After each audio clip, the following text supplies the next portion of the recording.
আজকে দেখাবো আমাদের বাড়ির গাছ, মেনলি ফুলের গাছ। এগুলো সবই নিজে থেকে হয়েছে।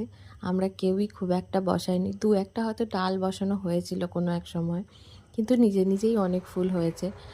এইটা হলো থোকো জবা। এরকম আর একটা জবা গাছ সেম আছে আমাদের বাগানে, সেটা ছবি এখানে নেওয়া হয়নি। আরও অনেক রকমের জবা আছে, সাদা জবা, আরও অনেক কিছু। এটা কি গাছ ঠিক জানা নেই, কিন্তু দেখতে খুবই সুন্দর হয়। এটা এমনি উপরে এমনি ডালটা লাগানো হয়েছিল, তার থেকে কি সুন্দর ফুল হয়েছে। আর এটা হলো আমাদের বাড়ির, মানে কি বলবো, গেস্ট।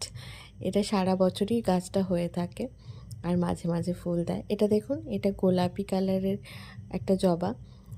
এটার গাছটাও ভীষণ বড়, কিন্তু আমরা হার্ডলি প্রত্যেকদিন কিছু ফুল পাই। আজকেই অনেকটা ফুল ছিল, কেন জানি না, কারণ সবই সকাল না হতে হতে সবই মর্নিং ওয়াক যারা করতে সবই তুলে নেয়, সে তো আপনারা জানেনই।